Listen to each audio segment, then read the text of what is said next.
Hello friends, welcome back to my YouTube channel.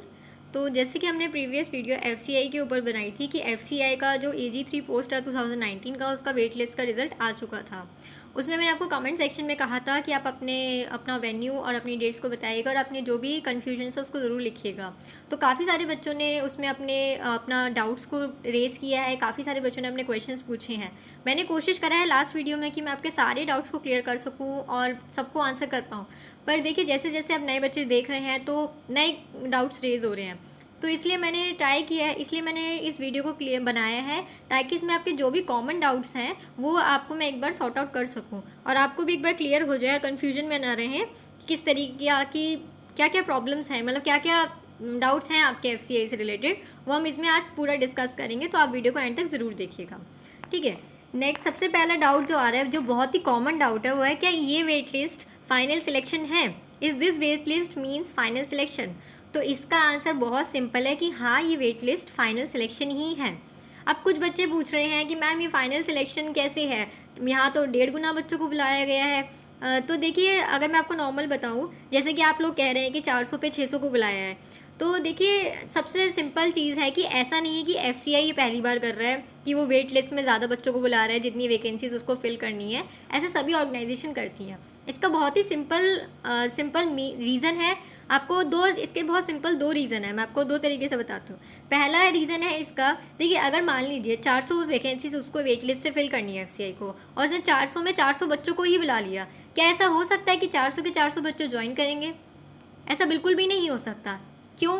क्योंकि पहला reason ये हो सकता है कि हो सकता है इस टाइम पीरियड में उन बच्चों को कोई और जॉब मिल गई हो या उन बच्चों ने कोई और जॉब कर ली हो, तो ज़रूरी तो नहीं ना वो एफसीआई को ज्वाइन करेंगे। दूसरा सिंपल रीज़न है कि देखिए कितनी बार होता है कि हमारे हर बच्चे के, मतलब जो भी बच्चा आ रहा है आपके, ऐसा नहीं है जब सभी के डॉक्यूमेंट जो हैं वो ट्रू हो और कंप्लीट हो। कई बार ऐसा क्या होता है, आपके फॉल्स डॉक्यूमेंट्स होते हैं। कई सारे बच्चे होते हैं जब फॉर्म भर रहे होते हैं, एग्ज़ाम दे रहे होते हैं, तो वो डॉक्यूमेंट्स ऐसे ही प्रेजेंट कर देते हैं, बट एक्चुअली उनके पास ओरिजिनल डॉक्यूमेंट्स होते ही नहीं हैं, तो वो फॉल्स डॉक्यूमेंट्स के केस में आ जाते हैं। कई बार क्या होता है, मान लो जो पर्टिकुलर ऑर्गेनाइजेशन किसी पर्टिकुलर डॉक्यूमेंट की रिक्वायरमेंट है उन्हें, वो डिमांड कर रही है, आपके पास वो डॉक्यूमेंट कंप्लीट नहीं है, तो इसका मतलब तब भी रिजेक्शन का एक चांस रहता है। तो आप इस बात पे ध्यान दीजिए कि दो रीज़न्स हैं। पहला कि हर बच्चा ज्वाइन नहीं करने वाला है, जो ऑलरेडी वर्किंग है या ऑलरेडी जो अच्छी जगह पर है वो इस जॉब को नहीं ज्वाइन करेगा। और दूसरा रीज़न हो गया कि जिनके फॉल्स या इनकम्प्लीट डॉक्यूमेंट्स हैं वो ऑलरेडी रिजेक्ट हो जाएंगे। तो इस वजह से 400 में से अगर वो 400 को ही कॉल करते हैं तो कहीं ना कहीं 100-150 बच्चे ऐसे होंगे जो कि रह जाएंगे। फिर अब अगेन 150 वैकेंसीज के लिए वो क्या फिर से कॉल करेंगे, फिर से वेट लिस्ट रिलीज़ करेंगे। आपको पता ही प्रोसेस काफ़ी लंबा हो जाएगा, तो वो उनके लिए भी फिजिबल नहीं है और स्टूडेंट्स के लिए भी फिजिबल नहीं है। दैट्स वाई उन्होंने पहले से ही एक्स्ट्रा को बुला रखा है। देखिए अब बारी आती है, आप पूछेंगे अगर मैम ऐसा हो जाए कि सारे के सारे बच्चे सही डॉक्यूमेंट्स प्रेजेंट कर दें और सबको ही ज्वाइन करना हुआ, तो देखिए बहुत सिंपल चीज़ है। अगर ऐसा होता भी है और ऐसा हुआ तो क्या होगा? तो सिंपल बात है, ये एक पर्टिकुलर अथॉरिटी के ऊपर डिपेंड करता है। देखिए वो इंडिविजुअल अथॉरिटी खुद डिसाइड करेगी कि उसको किस तरीके से स्टूडेंट्स को सिलेक्ट करना है। मान लीजिए कुछ वो डिसाइड करती है कि हम तो भाई जिनकी एज ज़्यादा है हम उनको पहले प्रेफरेंस देंगे। कुछ डिसाइड करते हैं जिनकी रैंक वाइज हम डिसाइड करेंगे, जिनकी रैंक ज़्यादा है। वो मतलब कोई भी प्रेफरेंस हो सकता है, कोई भी बेसिस हो सकता है, वो उनका इंडिविजुअल डिसीजन होगा, इंडिविजुअल कॉम्पिटिटेंट अथॉरिटी का डिसीजन होगा। इसमें ना तो हम डिसाइड करेंगे ना आप डिसाइड करेंगे, ना ओवरऑल कोई एक पर्टिकुलर क्राइटेरिया होता है कि नहीं ऐसा ही होगा। वो उनका इंडिविजुअल डिसीजन है, वो अपने अकॉर्डिंग उस चीज़ को डिसाइड कर सकते हैं। तो आई होप आपको ये चीज़ एकदम क्लियर हो कि ये वेट लिस्ट क्लियर फाइनल ही है, ठीक है। तो ऐसा नहीं है कि इसके बाद कोई मेरिट लिस्ट बनेगी। आप जब डीवी देने जाएंगे, डीवी देने के बाद वो आपको इन्फॉर्म कर देंगे कि आपके पास मेल आ जाएगा मंथ एंड तक, ठीक है। तो आई होप ये वाला अब डाउट आपके मन में ना रहे, ठीक है। नेक्स्ट जो डाउट है वो है कि when other zone DV dates will out. देखिए अभी धीरे धीरे एफसीआई ने वेट लिस्ट को निकालना शुरू करा है और डीवी स्टार्ट करे हैं। हाल फिलहाल साउथ जोन का डीवी ऑलरेडी ख़त्म हो चुका है और उन लोगों को मेल के लिए बोल दिया गया है।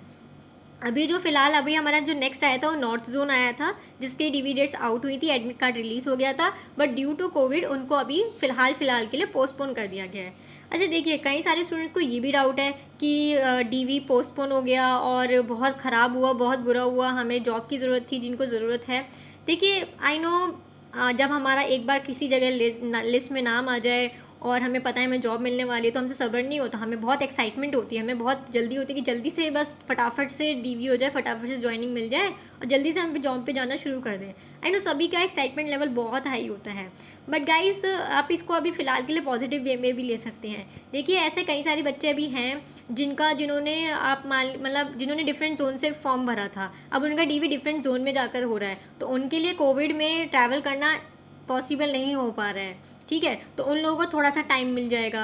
और कई सारे ऐसे भी हैं जिनको लगता है कि हमारे पास अभी हाल फिलहाल कोई डॉक्यूमेंट कंप्लीट नहीं है, या जो हमें ऐसा करना है कि हम कंप्लीट कर सकते हैं अगर थोड़ा सा टाइम मिल जाए, तो उनके लिए भी थोड़ा ईजी रहेगा ये चीज़। ठीक है, और सबसे इंपॉर्टेंट है, देखिए इस टाइम कोविड का सिचुएशन बहुत हाई है, एकदम पीक पर कोविड चल रहा है, तो इस टाइम सबसे बेस्ट है कि अगर हमें थोड़ा सा टाइम मिले कि इस टाइम हमें एटलीस्ट हॉस्पिटल ना जाना पड़े, क्योंकि हमें कोविड रिपोर्ट तो प्रेजेंट करनी है, तो हम कोशिश करें कि थोड़ा सा हम अवॉइड करें।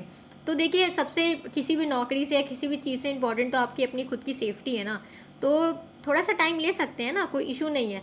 बाकी होपफुली 1-1.5 मंथ में जैसे ही थोड़ा सा सिचुएशन कंट्रोल में आती है, थोड़ा सा धीरे धीरे सिचुएशन ठीक होने लगेंगी, तो डीवी ऑटोमेटिकली वो अपनी डेट्स रिलीज़ कर देंगे फिर से।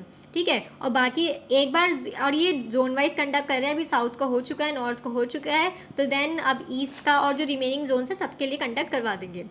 ठीक है, तो ये वाला डाउट होपफुली आपका क्लियर हो चुका होगा। नेक्स्ट आता है आपका कि कुछ बच्चों का ये भी डाउट था कि ST SC OBC EW certificate जो हैं वो क्या स्टेट वाले चाहिए, सेंट्रल वाले चाहिए। तो देखिए मैंने FCA के एक एम्प्लॉय से बात करी थी, तो उन्होंने सिंपली ये बोला है कि ये सेंट्रल लेवल का ही चलेगा। तो जैसे कि अभी आपको DV पोस्टपोन हुआ है, तो आपको टाइम मिला है, तो आप कोशिश करिए कि आपका अभी ये सेंट्रल, अगर आपके पास स्टेट लेवल का है तो आपका सेंट्रल लेवल का ही बन पाए। ठीक है, आई नो कोविड में सिचुएशन थोड़ी डिफ़िकल्ट हैं तो मुश्किल पड़ेगा, बट ठीक है आपके पास टाइम है, आप ट्राई करिए। बाकी तो आप डीवी में अपना ये जो भी एक्सक्यूज, मतलब आपका जो भी प्रॉब्लम है कि आपका क्यों नहीं बन पाया क्या नहीं, वो आप वहीं पे रेस कर सकते हैं डायरेक्ट। वो अब उसका क्या रिप्लाई होता है वो तो वो डायरेक्ट ही बताएंगे, क्योंकि ये तो हम पहले से कुछ कह ही नहीं सकते। ठीक है, तो आपका ये वाला डाउट भी होपफुली क्लियर है। नेक्स्ट आता है, अब देखिए जॉब फटाफट से पता तो चल गया भाई सिलेक्शन हो रहा है और ज्वाइनिंग होने वाली है, तो काफ़ी सारे बच्चे बड़े एक्साइटेड होते हैं। अब हमारी सैलरी कितनी होगी, कितना किस तरीके का पैकेज होगा हमारा, क्या क्या नहीं होगा। तो देखिए अगर मैं आपको एक सिंपल सा, मैंने एक एम्प्लॉय की जिसका न्यू ज्वाइनिंग था पिछले साल ही जो उनको मिला था, तो उनकी भी एक सैलरी स्लिप है जिसमें मैंने आपको शेयर करा है। इसमें आप देख सकते हैं कि जो इनका ग्रॉस बन रहा है वो आपका 46,925 बन रहा है। अच्छा आप पोस्ट भी देख लीजिए, ये पोस्ट डिपोर्ट की है, AG3 की ही है, डिपोर्ट की पोस्ट में, उसमें आपका 46,925 बन रहा है। ठीक है, साथ ही साथ आप ये देख सकते हैं कि उसके बाद कुछ डिडक्शंस भी हैं उसके बाद जो आपका नेट बन रहा है, नेट आपका डिडक्शंस यहाँ पे आपकी 5,000 समथिंग है, तो आपके पास जो नेट बनेगा 41,000 के आसपास आपका नेट इन हैंड यानी सैलरी इन हैंड आपको मिल रहा है। ठीक है, तो इन हैंड सैलरी आपकी 41,000 के आसपास की है इसमें, तो बहुत ही अच्छी सैलरी है, बहुत हैंडसम सैलरी आप कह सकते हैं इसको, तो काफ़ी अच्छी सैलरी है। तो हाँ सैलरी तो बहुत बढ़िया है। ठीक है, तो अब नेक्स्ट हम चलते हैं। अच्छा एक कुछ कॉमन डाउट्स ये भी हैं कि अगर क्या हुआ हमारे डॉक्यूमेंट्स में कुछ गड़बड़ है, इन गड़बड़ का मतलब हमने फॉर्म भरते समय ग्रेजुएशन की परसेंटेज गलत डाल दी थी, 77 डालना था, गलती से वो 74 हो गया, तो अब हम क्या करें। या फिर फादर का नेम हमने डॉक्यूमेंट्स में कुछ और था और हमने वहाँ पे कुछ और लगा दिया, कुछ सरनेम वगैरह कुछ इधर उधर हो गया, तो इस चीज़ को कैसे इस चीज़ को कैसे ठीक करें, क्या प्रॉब्लम किस तरीके से किया जा सकता है। तो इसका बहुत ही सिंपल तरीका है कि आप एक काम करिए, एफिडेविट बनवा लीजिए इसके लिए।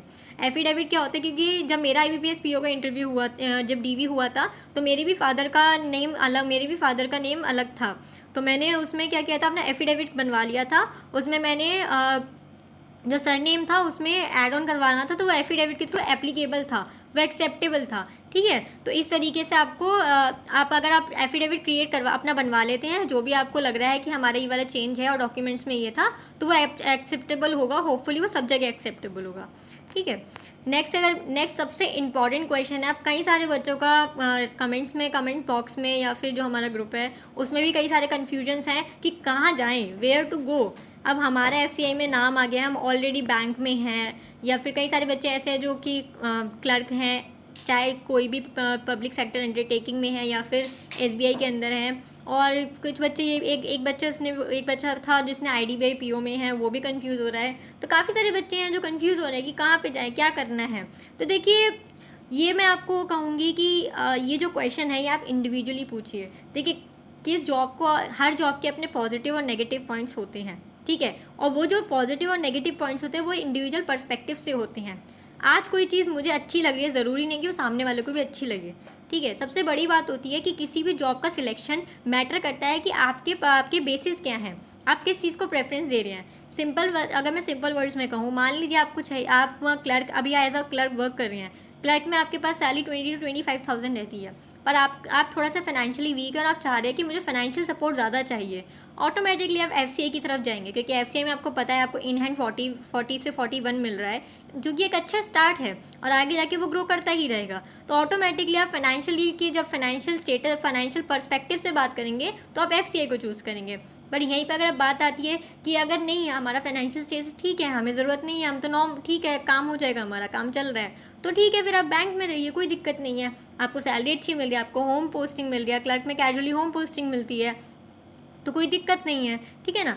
तो मतलब क्या जाना है, कहाँ क्या चूज़ करना है, आप बात सबसे कर लेंगे, ठीक है। आप सबसे पूछ भी लेंगे, पर सबसे इम्पॉर्टेंट होता है कि आप इंडिविजुअली क्या सोच रहे हैं, आपका पर्सपेक्टिव क्या है। और आप एक काम कर सकते हैं इन अ सिंपल वे, जैसे कि अगर कोई भी, मैं भी होती तो अगर मेरे साथ भी एक कन्फ्यूजन होता तो मैं भी सिंपल ये करती कि पहले आप ये देखिए आप जिस ऑर्गेनाइजेशन में ऑलरेडी वर्किंग है उसके पॉजिटिव और नेगेटिव पॉइंट्स अभी तक जितने भी आपने एक्सपीरियंस करे हों, ठीक है। दूसरा, आप FCI देखिए, FCI में आप वर्किंग तो नहीं है, अभी आपको नहीं मालूम क्या है, तो आप कोशिश करिए कि डिफरेंट प्लेटफॉर्म, जैसे कि कोरा हो गया, कोरा बहुत अच्छा प्लेटफॉर्म है, वहाँ पे आपको कोई ना कोई FCI का एम्प्लॉय ज़रूर मिल जाएगा।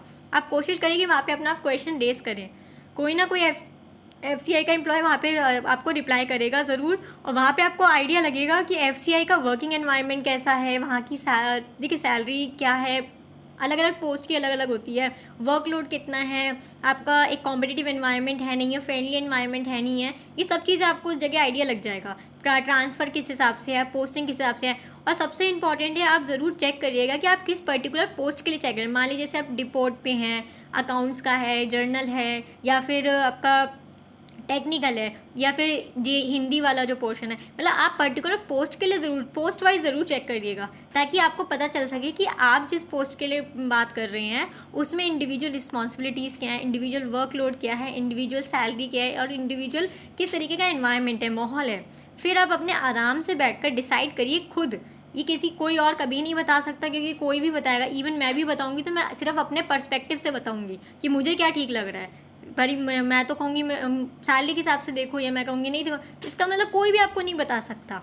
आप सब कुछ देखो, एनालिसिस करो, आराम से बैठो और फिर सोचो कि क्या मुझे ये चाहिए, क्या मुझे इस टॉप में मुझे इस वाली चीज़ पर ज़्यादा फोकस करना है। फिर आराम से डिसाइड करो कि मुझे अपनी एग्जिस्टिंग जॉब को छोड़ना है या फिर नई जॉब को लेना है या नहीं लेना है, ठीक है।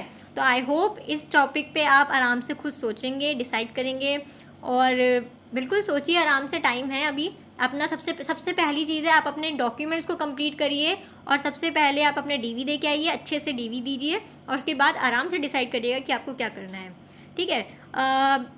तो हम वीडियो को एंड करते हैं। अच्छा, साथ साथ एक और लास्ट का जो इम्पोर्टेंट है कि कई बच्चे, जो नए बच्चे जुड़ रहे हैं वीडियो से, तो उन लोगों का है कि एडमिट कार्ड कहाँ से डाउनलोड करना है। तो देखिए, एडमिट कार्ड डाउनलोड करने के लिए ऑलरेडी लिंक एक्टिवेट कर चुका था FCI, बट हाल फिलहाल शायद वो FCI ने लिंक डाउन कर रखा है, क्योंकि DV का जो DV की जो डेट्स थी वो पोस्टपोन हो चुकी हैं। तो जो नया एडमिट कार्ड आएगा नई DV डेट्स के साथ, नए वेन्यू के साथ, तो हो सकता है इस वजह से उन्होंने अभी एडमिट कार्ड के लिंक को डाउन कर रखा है। तो बाकी आप ट्राई करते रहिए अगर उसमें एडमिट कार्ड आपको डाउनलोड हो जाता है तो। और दूसरी बात, जो एक्सेल की शीट है जिसमें आपका जो भी बच्चे सिलेक्टेड कैंडिडेट्स उनके नाम हैं, वो मैंने अपने टेलीग्राम ग्रुप पे शेयर कर रखी है। आप प्लीज़ एक बार टेलीग्राम ग्रुप को ज़रूर गो थ्रू करिएगा। मैंने उसमें FCI से रिलेटेड कुछ चीज़ें शेयर कर रखी हैं, तो आप उसको एक बार गो थ्रू ज़रूर करिएगा, आपको काफ़ी हेल्प हो जाएगी, ठीक है। बाकी जितने भी रिमेनिंग लिंक्स हैं और जो भी रिमेनिंग चीज़ें हैं वो आपको ग्रुप में मिल जाएंगी। और ग्रुप में एक डिस्कशन के लिए भी ग्रुप है, वहाँ पे आप अपने डाउट्स बाकी अपने जो फ्रेंड्स हैं उनसे भी डिस्कस कर सकते हैं। सो बाकी all the very best to all the students and congratulations once again. And do not forget to subscribe to this channel, ताकि आप जो अपकमिंग जो भी FCI से रिलेटेड वीडियोज़ हों उनके साथ जुड़े रहें। ठीक है, all the very best, good night.